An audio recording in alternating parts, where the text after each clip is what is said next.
Өнөөдөр бид тарих унших технологи түүний бидэнд авчрах боломж ба аюулын талаар ярилцах болно. Хүний бодлыг уншдаг эрен үед бид бэлнэ үү? Таны толгой дотор хамгийн гүн нууц бодлыг тань хэн нэгэн уншиж чадна гэвэл танд ямар санагдах вэ? Энэ бол зөвхөн л киноны хэсэг биш ээ. Энэ бол бидний босгон дээр ирчгээд байгаа бодит байдал юм аа. Илон Маск, Сэм Алтман нарын технологийн аваргууд тарих компьютерийн холбогдын технологид тэрбумаар нь хөрөнгө оруулж байна.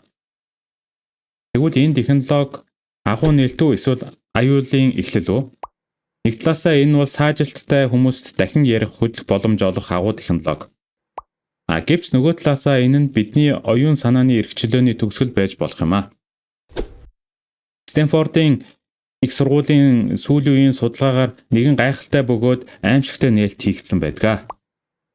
Хүн зүгээр л дотроо ямар нэгэн зүйлийг бодоход л тархины яриа боловсруулдаг кортексийн тодорхой нэг хэсэгт цул дохио үүсэж байгааг нь тэд олж хүлсэн байдаг.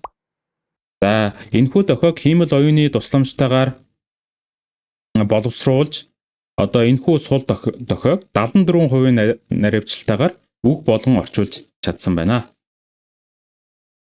Энэ талаар Дюкийн их сургуулийн профессор таны тархины төлөөх тулаан номын зохиогч Нита Фараханы бид энэхүү судалгааг урагшлуулах тусам бидний тарих улам ил тод болсоор байх болно гэж хэлсэн байна.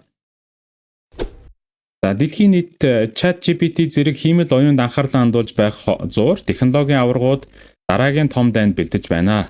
Энэ бол таны тархины төлөөх дай юм аа. Дата бол шинэ газрын дос гэж яригддаг. Харин таны тарих бол хамгийн цэвэр, хамгийн үнцэнтэй, хамгийн дундрашгүй датагийн уурхай юм аа. Тэгвэл энэ бүхэн бидэнд хэрхэн нөлөөлөх вэ? Бид бэлэн үү? Таны дотоод бодол нээлттэй ном шиг болно. Бодлын нууцлал гэдэг ойлголт устж өгөө болно. Ажил олгогчид засгийн газар таныг хянах бүрэн боломжтой болж бүр цаашлаад Жорж Орвеллийн 1984 он гэдэг зохиолд гардаг бодлын гэмт хэрэг гэдэг аимшигтай ойлголт бодит байдал дээр бий болох хангалттай. Энэ технологи бол зүгээр нэг шинэ утас, шинэ аппликейшн биш юм аа. Энэ бол хүн гэж юу вэ? Хувь хүн гэж юу болох ойлголтыг үндсээр нь өөрчлөх технологи юм аа. Хэрвээ бид үүнийг хяналтгүй орхивол энэ нь бидний хамгийн үнцэнтэй зүйл болох оюун санааны эрх чөлөөг хулгайлах Trojan horse байж болох магадaltaй.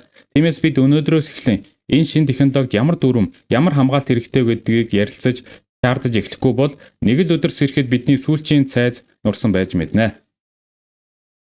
Энэхүү бичлэгийг үзсэнд баярлалаа. Та энэ технологийн талаар юу гэж бодож байна вэ? Сэтгэл хэсэгт доор хуваалцаарай. Дараагийн бичлэгээрээ уулзцаая.